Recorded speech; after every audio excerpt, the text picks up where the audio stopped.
जैसे रोमन्स अध्याय 8 का 29 वचन में लिखा है, परमेश्वर ने पहले से सोचा कि हम उसके पुत्र के स्वरूप में बन जाए। Just like it's written in Romans 8 and verse 28 that God has already purposed that we should be changed into the image of His Son. सो सिर्फ पाप के ऊपर विक्ट्री मिल गया, उससे ही हम खुश रहेंगे, तो हम यीशु जैसा नहीं बन पाएंगे। So if we are satisfied with the fact that we are having victory over sin, then we will not be changed into the image of Jesus क्योंकि Christ. पाप के ऊपर विक्ट्री हम अपने खुद के ताकत से नहीं पा चुके हैं। Because the victory over sin that we have obtained is not with our own strength. ये बाइबल में लिखा, हम अंधकार में थे, परमेश्वर ने हमें ज्योति में लाए।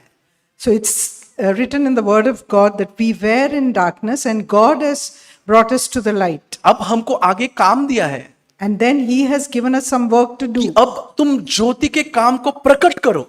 And now we have to show forth the works of light. अब तक हम अंधकार में थे, Until now we were in darkness. परमेश्वर ने हमें ज्योति में लाया But God brought us into एक पर्पस के साथ। light with a certain purpose. अब उस ज्योति के काम को प्रकट करना है। And now we have to show forth the works of light. और जो भाई मैथ्यू ने कहा, वही परमेश्वर का नेचर प्रकट होना है। And that is to show forth God's nature. यूहन्ना अध्याय 3 के 21 वचन में लिखा है, जो लोग ज्योति में चलते हैं, In John chapter 3 and verse 21, वहां लिखा है, परंतु जो लोग सत्य पर चलते हैं वो ज्योति के निकट आते हैं।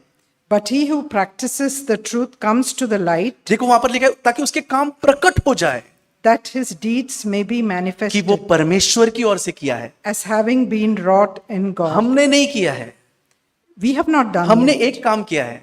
We have just done one क्या thing. किया? उसके स्टार्टिंग में लिखे, सत्य पर चले। It's written that we are the ones who practice the truth. सिर्फ सत्य पे अगर जब हम चलते रहेंगे When we walk in the truth, तो ऑटोमेटिकली हम परमेश्वर के निकट आ जाएंगे and then we will automatically draw close to और God. परमेश्वर के काम प्रकट हो जाएंगे और सबको पता चलेगा ये काम इसका नहीं है, ये परमेश्वर का किया हुआ काम है। And then the deeds of the light will be manifest through us, and then people will know that this person is living his life with the help of God. मत्ती अध्याय 5:16 में भी एक वचन लिखा है, In Matthew chapter 5 and verse 16 also, there's a verse which says, "Let your light shine before men in such a way that they may see your good works and glorify your Father who's in heaven." देखो यहाँ पर भी लिखा है कि वो लोग तुम्हारे काम को देख के महिमा किसकी करेंगे? So here it's saying that they will see your works and glorify whom? परमेश्वर की महिमा करेंगे। They will glorify the Father वहां who लिखा, is in let your heaven. Light so shine before man, लोगों के सामने तुम्हारी ज्योति प्रकट हो, मतलब तुम्हारा लाइफ ऐसे प्रकट होगा कि उसको देखकर लोग परमेश्वर की महिमा करेंगे। So it says over here that our light should shine in such a manner that people will see our works and they will glorify the Father who is in heaven. सो ये बहुत अद्भुत जीवन है प्रिय भाइयों बहनों। So isn't this a very wonderful life that सिर्फ God is पाप के calling ऊपर us to? विक्ट्री नहीं परमेश्वर दे रहा है, God is not only calling us to be victorious over sin, लेकिन वो एक ऐसा हमारा जीवन को बना रहा है, हमारे चरित्र को बना रहा है, जिसे लोग देखकर परमेश्वर की महिमा करेंगे। He is transforming us and making us into such a person with such a character that God's name will be glorified. So Romeo अध्याय 12 में लिखा है, संसार के संदृक्ष मत बनो। In Romans chapter 12 it says, "Do not be conformed to this world." लेकिन जब तेरा मन का बदल जाता है, वहां लिखा मन के बदलने से तेरा चाल चलन बदल जाता है। But by the renewing of your mind, your way of life should also change. या वो बदलना जरूरी है प्रिय भाइयों बहनों। So it's very important that we be transformed. हमारा चाल चलन बदलना इंपॉर्टेंट है। Our way of life should change. हमारा चाल चलन पहले जैसा नहीं होना चाहिए। Our life should not be like what we were before. और ये कब होगा? And when will this जब हम happen? ट्रूली रिपेंट करते हैं, If we truly repent. जब सच में हम बॉर्न अगेन लाइफ जीना चाहते हैं, And if we want to live a life of a person who's born again, तब हमारा चाल चलन पहले जैसा नहीं रहेगा, then our way of living will not be like before. उसमें बदलाव आएगा। There will be change in our हमारे life. सोच विचार में बदलाव आएंगे। Our thoughts and our thinking will change. जिस भाई बहन का हम बुराई करते थे, आज उनकी प्रशंसा करने लगेंगे। And the ones whom we used to criticize, we start praising those people. जिस भाई के ऊपर दोष लगाते आज उनके लिए प्रार्थना करना स्टार्ट करेंगे। And those whom we used to accuse, we start praying for them. इस तरह से परमेश्वर हमारे चाल को बदलेगा। So in this way, God will change us. और मैं विश्वास करता हूँ यहाँ बहुतों के जीवन में ऐसी गवाही परमेश्वर ने रखा है। I believe that God has given such an testimony to in many of your lives. सोचो आज से 4 या 5 साल पहले आप ऐसे थे? 4 or 5 years back, do you think you were like नहीं, this? आप बदल गए हो। You have changed. परमेश्वर ने आपको बदला है The Lord has changed you. और धीरे धीरे हम एक स्तर की तरफ पहुंच रहे हैं जहाँ यीशु मसीह चाहता है हम रहे। And slowly, day by day, we are changing and we are being transformed into a certain standard which is like प्रिय Jesus भाइयों, is. वहां पर लिखा अंश अंश करके बदलता है परमेश्वर। The Lord changes us little by little. एक साथ बदलाव नहीं होगा, At once, we do not change. थोड़ा थोड़ा एटलीस्ट चेंज होगा हमारे अंदर। It's only little by little that we वो change. थोड़ा चेंज की जरूरत है। That little change is very important. बड़ा चेंज के पीछे मत जाओ। And do not go after a drastic change. परमेश्वर छोटा चेंज आज आपके अंदर करना चाहता है। A very little thing the Lord wants to वो perform in छोटे your life. चेंज के लिए तैयार रहो। And be ready for that small change. अगर बाइबल कहता है जो छोटे में विश्वास योग्य रहेगा, And the word of God says, if you are faithful in little things, परमेश्वर बड़े में अधिकारी बनाएगा। then the Lord will make you steward over greater तो things. छोटे छोटे चीज में प्रिय भाइयों बहनों हमें चेंज एक्सेप्ट करना बहुत जरूरी है। So, dear brothers and sisters, we need to accept change in the very little things of life. और हमने सुना परमेश्वर हमें यीशु जैसा बनाना चाहता है। And we heard that the Lord wants to transform us into the likeness of His Son. हम में से कितने लोगों का गोल ये है कि मैं यीशु जैसा बनूं? How many of us have this goal in our lives that we yes, should be मेरा ये like गोल है, Jesus? मेरे जिंदगी का ये गोल है कि मैं यीशु जैसा बनूं। And my goal is also this, that I should become more like जब मैं Jesus. पुराने कलीसिया में था, When I was in my previous church, किसी के पास ये गोल नहीं था मुझे यीशु जैसा बनना है। nobody had this goal in their lives that they should become like Jesus. उनके पास हर एक अपना अपना प्रॉब्लम, समस्या, तकलीफ थे जो लेके यीशु के पास आते थे। And they were faced with so many problems and difficulties in their life, and they came to Jesus with those problems. लेकिन इस कलीसिया में हम सबका एक ही मन है और एक ही गोल है, एक ही पर्पस है, यीशु जैसा बनना।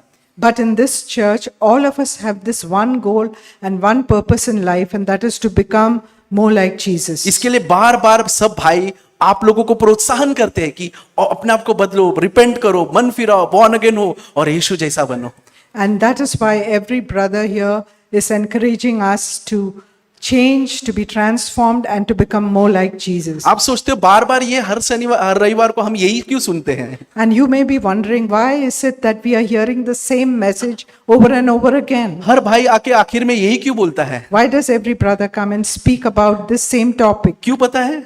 Do you know क्योंकि why? हमारा गोल ही वो है, Because that is our goal. क्योंकि यीशु जैसा बनना ही हमारा उद्देश्य है। To become like Jesus is the goal of our lives. सो पाप के ऊपर विक्ट्री पाने के बाद That is after being victorious over sin. परमेश्वर का काम प्रकट होना ये प्रभु का उद्देश्य है। The Lord wants that the works of light be manifest in our lives. हमको क्या करना है? What do we have to do for एक that? ही काम, Just one thing. सत्य पे चलते रहो। Walk in the truth. जो कुछ प्रभु आपको अपने बारे में बताता है, Whatever the Lord shows you regarding कई yourself, बार भाइयों के जरिए, sometimes through brothers and बहनों के sisters, जरिए, through sisters, वचन के जरिए, sometimes through the word of God, आप बाइबल पढ़ते समय, while you're reading your Bible, सपने के जरिए, maybe through dreams, कैसे भी प्रभु जब आपसे बात करता है आपके विषय में, and whenever God speaks to you regarding yourself, जब हम वो एक्सेप्ट करेंगे, when you accept it, वो सत्य को ग्रहण करेंगे, when you accept that truth, तो हमने लिखा प्रभु का काम प्रकट होगा। and then the light of the works of the Lord will be manifest through us. मैं हमेशा तैयार हूँ कोई भी करेक्शन लेने के लिए, I am always ready to receive correction क्योंकि मैं जानता हूँ मेरे अंदर बहुत गलतियां हैं। because I know that I have a lot of mistakes in my इसके लिए life. जब कोई भाई बहन मुझे करेक्ट करता है, मैं कभी ये नहीं करता अरे वो बोलने वाला कौन, नहीं, मैं ऑलवेज उसको एक सही नजरिए से लेता हूँ और मैं सोचता हूँ या प्रभु ये आपकी तरफ से है तो मुझे इसमें चेंज होना है। So whenever anybody speaks to me regarding my mistakes, then I do not feel who is he to ask me or tell me these things. I accept that and I'm willing to change. क्यों पता है मैं ऐसे सोचता हूँ? Do you know why I think in this way? Bible में 2 उदाहरण दिए गए हैं, In the Bible, 2 examples एक are आसा given. राजा के बारे में आसा, किंग आसा, It's mentioned about King Asa और दूसरा डेविड। and King David. दोनों के बाद जब करेक्शन के लिए परमेश्वर ने भेजा, And when the Lord sent the prophets to correct them, आसा का हृदय बहुत कठोर हो गया। Asa's heart, he hardened it. वो कहता है मैं किंग हूं और तू मुझे बोलने वाला कौन है? And he felt that I am a king and who are you to correct me? और बाइबल कहता है उसके बाद उसका हृदय इतना कठोर हो गया कि उसने प्रभु पे भरोसा करना छोड़ दिया। And it says about him that after this, his heart was so hardened that he stopped depending on God. ऐसा होता है हमारे साथ। So this is what can happen to correction us. अगर हमारे पास आया, हमने एक्सेप्ट नहीं किया, हार्ट हार्ड हो जाएगा। If we are not willing to accept correction, then our hearts can get hardened. दूसरी तरफ डेविड है, And on the other side, we see जब David. उसको भी परमेश्वर के दास ने कहा ये पाप तूने किया है, And when the prophet came to him and showed him that this is the sin that you have committed, उसने एक्सेप्ट किया, वो टूट गया। भजन संहिता 51 में देखते हैं, वो कहने लगा प्रभु मैंने बहुत बड़ा भयंकर पाप किया है। he accepted his mistake. He was a man with a broken heart and a contrite spirit, and he says, I'm sorry for what I have done. फिर भी वो परमेश्वर के नजर में, बाइबल कहता है, प्रभु का प्रिय जाना हुआ व्यक्ति है David. So that's why in the word of God it says that he's a man who's after the heart, after God's own heart. क्यों? Why? करेक्शन एक्सेप्ट किया उसने। Because he accepted correction. सो प्रिय भाई बहनों, हमें भी छोटे छोटे बातों में सत्य पर चलने के लिए करेक्शन एक्सेप्ट करना जरूरी है। So dear brothers and sisters, each of us needs to accept these little corrections in our lives so that we can walk in the light. नाम राजू है और मैं चेन्नई सीएफसी से हूँ। First of all, I thank the Lord for bringing me here. सबसे पहले मैं परमेश्वर का धन्यवाद देता हूँ कि मुझे वो यहाँ पर लेकर आए। I also want to thank Mumbai CFC North and Brother Matthew for all the things that you are doing on the YouTube and the youth meetings every week, religiously, every schedule. It has been so much blessing for my life. तो मैं Mumbai CFC north को और खास करके भाई Matthew को भी धन्यवाद देना चाहता हूँ, जो वो इतनी सारी काम करते हैं और इतनी यूथ मीटिंग और इतनी सभाओं का अरेंजमेंट करते हैं हम लोगों के लिए। And I request you to please keep doing it. और मैं आपसे विनती करता हूँ कि आप उन सब कामों को करते रहिए। Yeah. So, and also I want to thank Brother James Dengin and also Sister Grace for their lives. और मैं और धन्यवाद देना चाहता हूँ ब्रदर जेम्स डेंजिन के लिए और सिस्टर ग्रेस के लिए, उनके जीवन के लिए। I am so encouraged by their lives and their testimonies and how they walk with the Lord. और मैं उनके जीवनों से और उनकी गवाही से कि कैसे वो प्रभु में चले हैं, उससे मैं बहुत प्रोत्साहित हुआ हूँ। Yeah. So coming to the thing that God was speaking to my heart when Brother Matthew asked me to share something. तो आगे हम बढ़ते हैं कि जो भी प्रभु ने मुझसे बातें की हैं भाई मैथ्यू ने इसके के द्वारा और जो भी आज वचन बांटे गए उनके द्वारा। So this is the question that the Lord asks me, and I think this is the question that we all need to ask, including small children. तो यह एक प्रश्न है जो मैं अपने आप से पूछता हूँ और हम सभी को अपने आप से पूछना चाहिए और खास करके बच्चों को भी पूछना चाहिए। It's in Matthew 16 verse 15. और मत्ती के 16वां अध्याय के 3 वचन में। And this is the question that Jesus asked his disciples. तो यह जो प्रश्न है वे यीशु अपने चेलों से पूछते हैं। He said to them, "But who do you say that I am?" Matthew 16 verse 15. 1:5. 16. 1:5. मत्ती का 15 अध्याय का 3 वचन कि यीशु मसीह अपने चेलों से पूछते हैं। 16.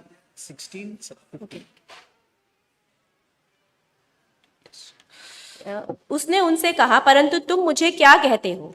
Then Simon Peter says, "You are the Christ, the Son of the living God."